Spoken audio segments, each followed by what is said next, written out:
안녕하세요. 두유로운 리서치 도우리입니다. 미국 시간으로 9월 27일 월요일 미국 주식 소식 전해드리겠습니다.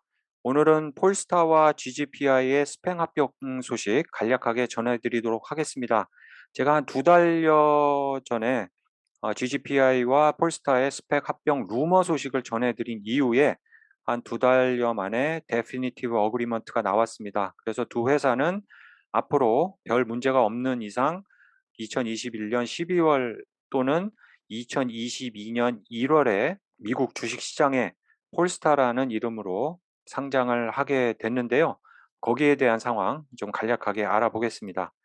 이 폴스타 자동차에 대한 얘기는 제 방송에서 뭐 여러 차례 소개해 드렸기 때문에 이 자동차 회사와 이 차에 대한 얘기는 그 방송을 좀 참고를 하시면 될 것 같아요. 뭐 간단하게 말씀드리면 폴스타 1은 하이브리드였고요. 폴스타 2부터 이제 완전 전기차로 생산되고 시판이 되면서 폴스타 3, 4, 5가 앞으로 차례로 출시될 예정입니다.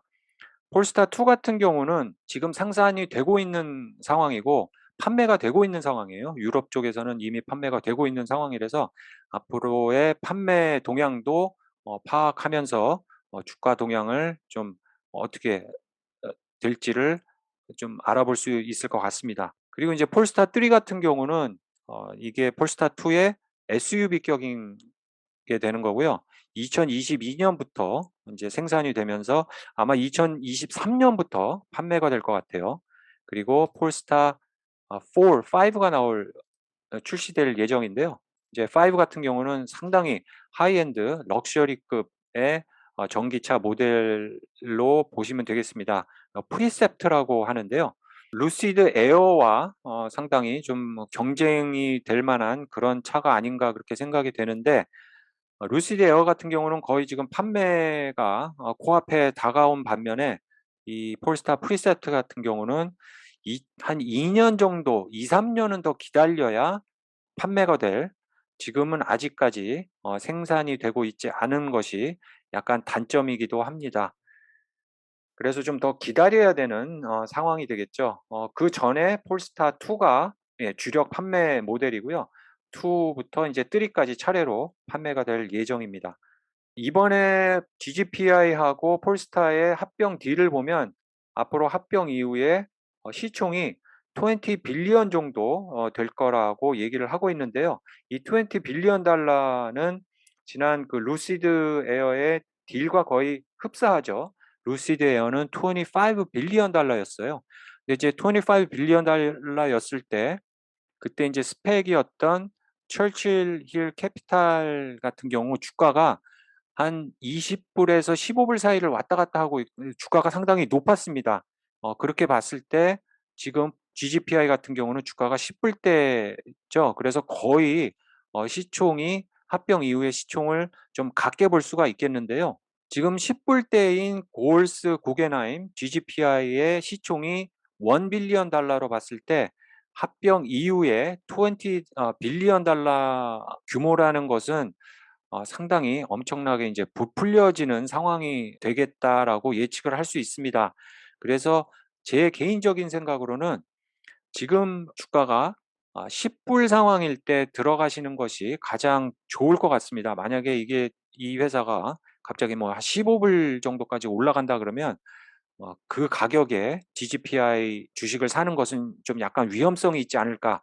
그래서 만약에 생각을 하시게 되면 10불이나 그리고 단기간으로 봤을 때 10불 언더까지 내려갈 수도 있는 상황이 올 수도 있어요.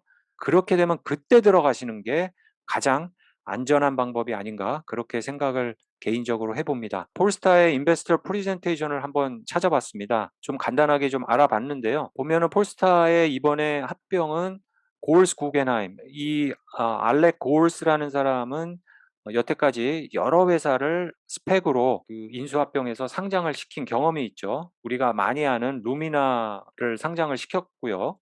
그다음에 메타폴트를 상장을 시켰습니다. 이 루미나와 메타폴트 같은 경우는 지금 주식시장에서 그래도 주가를 봤을 때 좀 선전을 하고 있는 그런 회사예요. 루미나 같은 경우는 라이다를 개발하는 회사고요. 이 루미나에서 개발된 라이다는 전격적으로 볼보에서 사들여서 장착을 할 그런 회사입니다. 그래서 볼보에 연관이 있기 때문에 아무래도 GGPI가 이번에 폴스타를 합병 상장시키는 계기가 되지 않았을까 그렇게 보고 있고요. 이 고올스 알렉 고올이라는 사람이 뭐 여태까지 스펙으로 합병된 회사의 면을 봤을 때 그렇게 나쁘지 않다라는 그런 것도 좀 말씀을 드리면서 좀 약간 안심을 해볼 수도 있지 않을까 그렇게 생각을 하고 있습니다. 폴스타 2 같은 경우는 2019년에 아나운스가 돼서 20년부터 판매가 되고 있는 그런 상황입니다.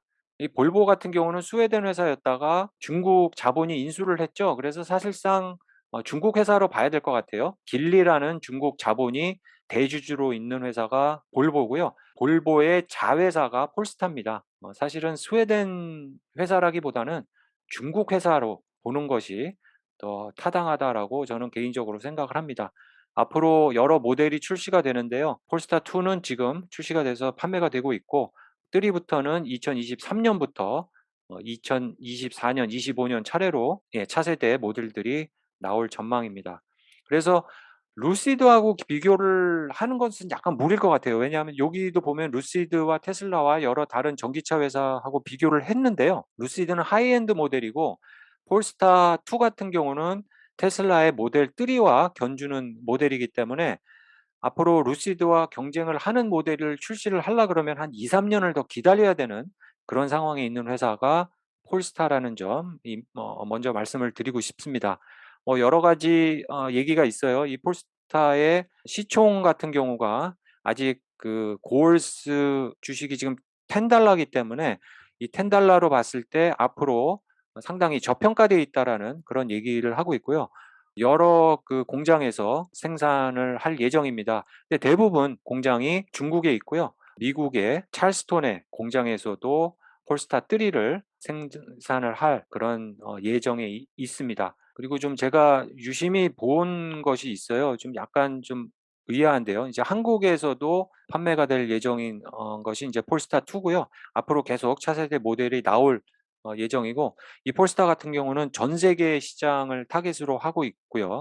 근데 이제 루시드 모터 같은 경우는 아직까지는 북미 시장을 타깃으로 하고 있다는 점이 좀 다르고 니오나 엑스펀 같은 경우는 아무래도 세계 시장으로 넓히기는 약간 무리가 있지 않나 그렇게 생각을 해보고 있어요. 그래서 아무래도 뭐 중국 시장이 워낙 크기 때문에 중국 시장만 선점을 한다 그래도 뭐 상당히 크게 될 수 있는 그런 회사지만 니오라든지 엑스펀 같은 경우는 세계 시장 진출을 하려고 지금 목표를 하고 있는데 아무래도 경쟁이 워낙 치열하지 않을까 그렇게 생각을 하고 있습니다. 하지만 지금 폴스타 같은 경우는 유럽 시장에서 북미 시장, 그다음에 아시아 시장을 이렇게 차례로 넓혀가는 거기 때문에 아무래도 중국 회사라 그래도 그런 점이 좀 차이점이라고 볼 수 있겠습니다. 그리고 제가 좀 주목을 하는 부분이 폴스타의 이번 합병의 그 비율이에요. 합병 비율이 좀 약간 기형적입니다. 스펙에서 들어가는 비율이 $1 빌리언, 여기 이렇게 보시면 $1 빌리언 예요. 그래서 6%가 안 돼요. 거의 한 6%만 이 스펙에서 저희가 이제 들어가는 비율이, 그리고 나머지 거의 95%는 이 폴스타 이쪽 볼보 쪽에서 가져가는 비율이다.